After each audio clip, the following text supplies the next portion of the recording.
Sustainable development को धोखा देता हुआ मैंने सबसे पहले अपने दांतों में लगाया ब्रश को। अब देखो, हम कितने भी कहते हैं ना से no to plastic and everything, but morning में जो पहली चीज़ हमारे हाथ में होती है ना, वो प्लास्टिक से बना हुआ एक ब्रश ही होता है। अब एक एस्पिरेंट के लिए ये थोड़ी क्रिएटिविटी है हर चीज़ में जानना, तो वो चीज़ मैंने आपसे शेयर करा।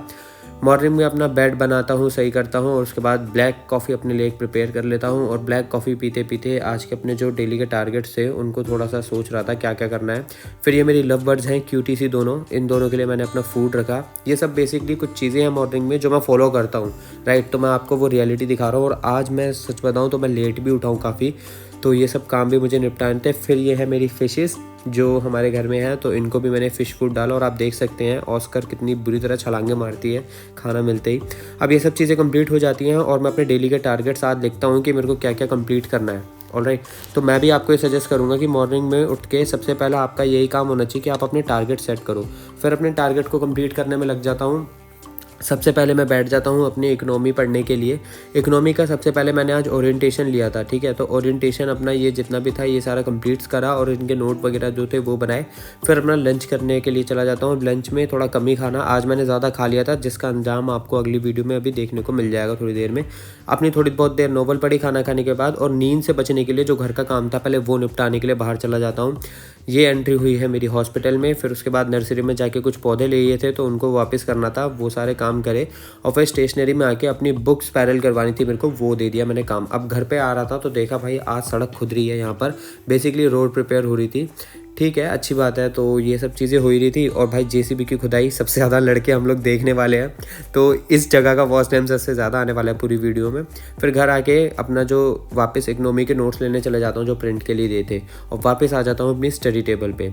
अब सुबह से मेरी लगभग 3 घंटे की पढ़ाई हो चुकी थी। फिर अब मेरा अगला स्लॉट लगता है, अब मेरी स्पायरल आ चुकी थी, तो मतलब इसमें मेरे इकोनॉमी के नोट्स थे। तो बेसिकली आपको करना क्या था कि सामने लेक्चर लगाओ, सामने अपने नोट्स रखो, और हैंड रिटन भी अगर कुछ बनाने बनाओ। इससे क्या होगा, आपका टाइम बच जाएगा। तो मैं भी यही प्रेफर करता हूँ कि हैंड रिटन नोट्स अपने थोड़े साथ में बना लेनी चाहिए, इससे आपको चीज़ें याद रहती हैं। और क्योंकि मैंने लंच ज़्यादा कर लिया था तो नींद आ रही थी।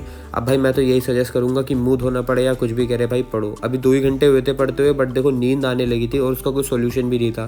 तो फिर मम्मी ने आवाज़ दी कि बेटा ज़्यादा आ रही है तो चाय पियो। फिर चाय वगैरह अपने लिए खुद ही खोलाई और बनाई भी थी। इनफैक्ट देख रहे हो ना, मतलब मौत को टक से छू के वापस आ रहा हूँ इतनी ऊपर तक चाय उबाल के। और एग्जैक्टली मेरे को एक चीज़ मिली अपने घर में, ये कितनी अच्छी लगी है ना। मेरे को लगा था ये मिरर है, पर ये एक डेकोरेटिंग टेबल थी, जैसे होती है ना ट्रे, उस टाइप की थी। खैर उसके बाद अपना दोबारा स्लॉट लगाने के लिए मैं बैठ जाता हूँ। इकोनॉमी का आज ये पूरा लेक्चर मेरे को कंप्लीट करना था, जो 3.5 घंटे का था लगभग। तो हैंड रिटन नोट्स भी साथ में बनाता रहता हूँ मैं। तो दोस्तों, जब मैंने अपनी प्रिपरेशन स्टार्ट करी थी यूपीएससी की, तो हर दिन मेरे लिए एक नया चैलेंज ही आ जाता था। मतलब कभी न्यूज़पेपर का ढेर, कभी एनसीईआरटी कब खत्म होगी इसका डर, और मॉक टेस्ट देने से भी ना एक डर ही रहता था। तब मुझे समझ में आया कि सिर्फ मेहनत ही नहीं, सही स्ट्रेटजी और सेल्फ इवैल्यूएशन से भी सफलता मिलती है। और इसलिए मैं आपको भी रिकमेंड कर रहा हूँ टेक्स्ट बुक पास इलाइट। इसमें मेरी यूपीएससी प्रिपरेशन का ये गेम चेंजर रहा है। मेरी कहानी आपका रास्ता। मैंने बहुत स्ट्रगल किया है, गलतियाँ की हैं, सही रिसोर्स और अप्रोच ढूंढने में इतना टाइम लगाया है, पर आपको ये सब स्ट्रगल करने की ज़रूरत नहीं है, क्योंकि मैं अपने चैनल के जरिए जितनी भी चीज़ें लाता हूँ वो आपके लिए बेस्ट होती हैं, एज़ यू नो। तो टेक्स्ट बुक पास ही लाइट आपकी प्रिपरेशन में एकदम सही डायरेक्शन देगा। प्रीलिम से लेकर मेंस तक हर स्टेप में ये गाइड करता है। अब इसके बहुत सारे फीचर्स हैं जो मैं आपसे शेयर करूँ तो देखिए, 300+ टेस्ट सीरीज़ आपको मिलती हैं प्रीलिम्स और हर सब्जेक्ट की थोरो प्रैक्टिस के लिए। और 170+ प्रीवियस ईयर क्वेश्चन है इसमें, मतलब 2011 से लेकर 24 तक के जो असली सवाल रहे हैं, और आपको जो ट्रेंड एनालिसिस समझाते हैं वो।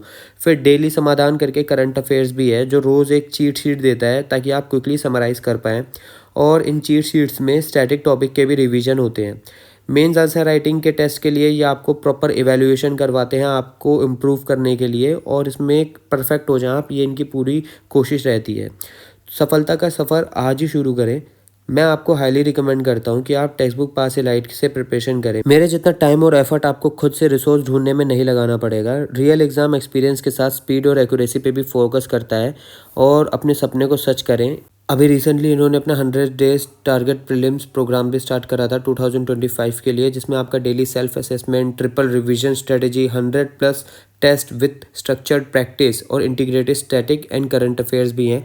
अब आप मेरा कूपन कोड यूज़ कर सकते हैं, जिससे आपका भाई आपको 10% का डिस्काउंट इसमें दिलवा देगा। 10% डिस्काउंट के लिए कूपन कोड और इसका लिंक मैं अपने डिस्क्रिप्शन में मेंशन कर दूंगा, तो वहाँ से आप इसे दे सकते हैं। और इनरोल करने पे अपना पहला मॉक टेस्ट कब दे रहे हैं आप, ये कमेंट में ज़रूर बताइएगा। शाम को मैं बैठ जाता हूँ अपनी वीडियो एडिट करने के लिए, और आप देख सकते हो गाइस बहुत ज़्यादा मेहनत लगती है, काफ़ी कट्स, एडिट एंड एवरीथिंग, बहुत चीज़ें लगानी पड़ती हैं। तो वीडियो को प्लीज़ प्यार देना और चैनल को सब्सक्राइब और वीडियो को लाइक कर देना।